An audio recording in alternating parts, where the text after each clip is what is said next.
Hi Math Scholars, and welcome to Module 1, Lesson 16. Make sure you put your name at the top. As always, multiply by 4s on your own. If you haven't watched the videos in Google Classroom, please watch the videos in Google Classroom if you're struggling with these, or you just want a refresher on how to count by 4s. Okay, so for this, we're looking at 4 times 4. We're breaking 4 times 4 into different pieces. So when we have 4 times 4, we have 1, 2, 3, 4, 1, 2, 3, 4. We have 2 groups of 4, which equals 8. Then we have another group of 4, which would also equal 8.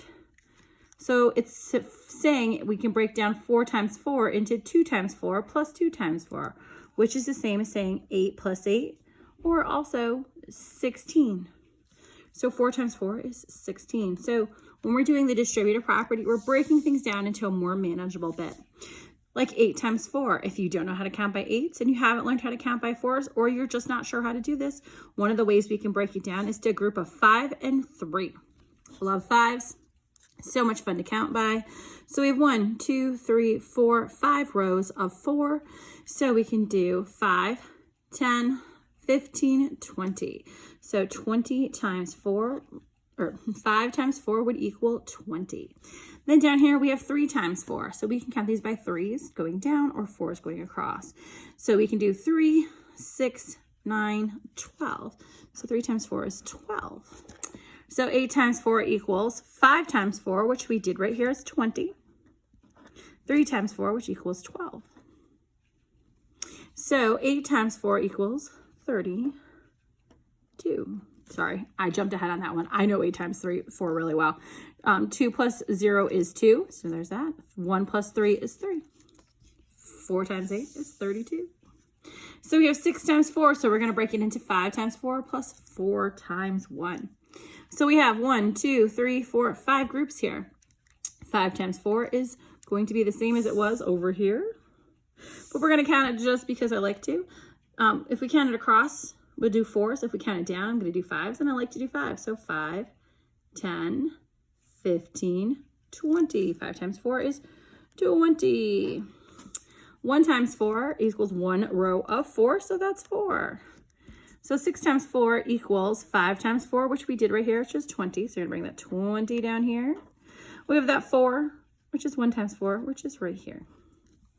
20 plus 4 is 24. So we're doing 7 times 4. We're breaking it into 5 times 4 plus 2 times 4, because this 5 and that 2 would equal 7. So we have 5 groups of 4, which we've done already twice. So we're going to do 20 because we did 5, 10, 15, 20. It's here. It's here. It's everywhere. Then 2 times 4 will be 2 rows of 4. So it'll be 2, 4, 6, 8. So 5 times 4 is 20. Bring it here. 2 times 4 is 8. So 20 plus 8 is 28. Okay, it says draw an array to help you solve 9 times 4.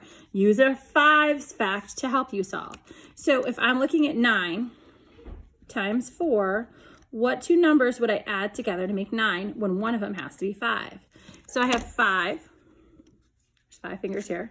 6, 7, 8, 9. So 5 plus 4 equals 9. So we're going to do an array that does 5 times 4 and distribute that other one to 4 times 4. So we're going to do, we're going to do 5 times 4. So we're going to do 5 rows of 4. 1, 2, 3, 4, 5 rows of 4. I'm draw a line, so I remember to. So 5 rows of 4, which would be, so 1, 2, 3, 4. 1, 2, 3, 4.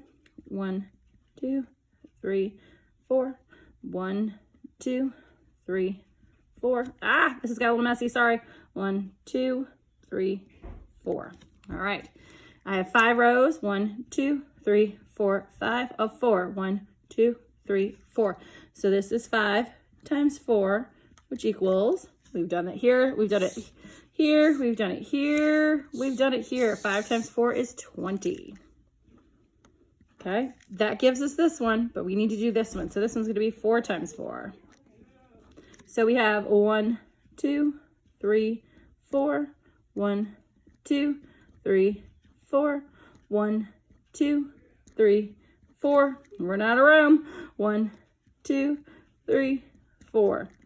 So I have 4, 8, 12, 16.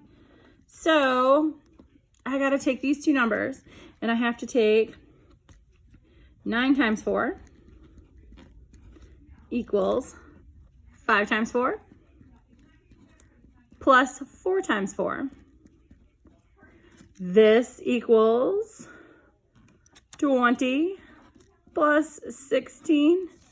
So 20 plus 16, 0 plus 6 is 6. Oops, that was a terrible 6. 1 plus 3, 2 is 3. So 9 times 4 equals 36.